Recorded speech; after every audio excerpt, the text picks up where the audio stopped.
Greg Sestero has been living with The Room, famously referred to as the Citizen Kane of bad movies, for close on 2 decades now.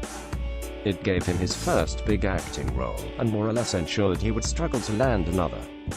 It flopped appallingly on its cinema debut in 2002 but has since gone into profit thanks to its cult status around the world.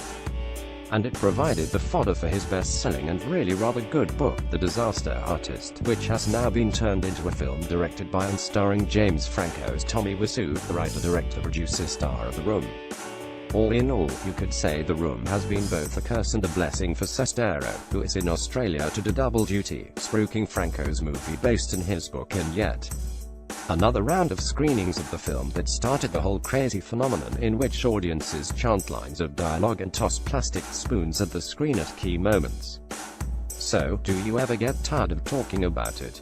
No, he says, after a thoughtful pause. It's the one thing that's given you a chance to be a creator, and anything you've been a part of is something you should be really grateful for, anything that people are interested in talking to you about. Because the worst thing is that you create stuff that no one has any interest in. There are millions of people around the world that want to be artists and want to make stuff to entertain people, but nobody cares. The fact that people still want to talk about this, you owe it to those people to give them your thoughts on it.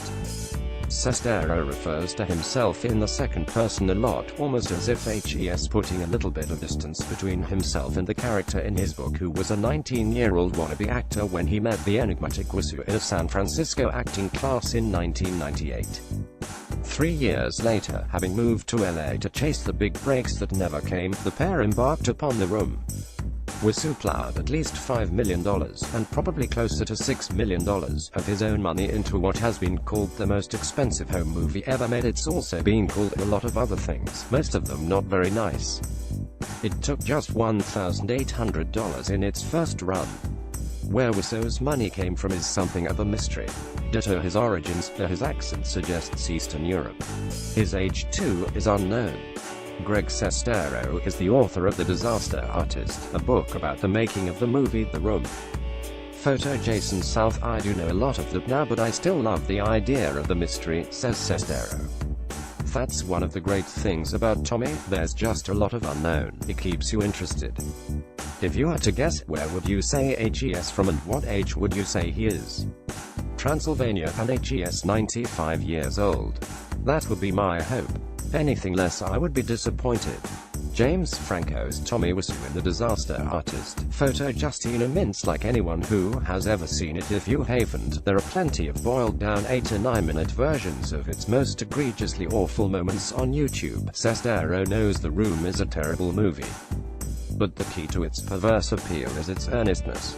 Wiseau quickly began to claim he had deliberately set out to make a quirky dark comedy, but in truth he sought to make a genuine romantic tragedy in which he cast himself as a modern-day James Dean. A real Tommy Wiseau in The Room. The Room was such a specific piece of cinema that worked because it was so sincere, Sestero says. That's the thing that's great about The Room, it's something that will never happen in the same way again. With The Disaster Artist, audiences finally have a chance to see Wiseau through a different prism. And perhaps surprisingly, the view isn't all bad. Sestero was on set a couple of times a week and even has a fleeting cameo in the audience at the premiere of The Room.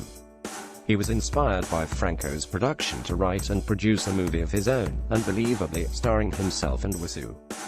Best friends is, he says, completely separate to The Room. It has nothing to do with The Room.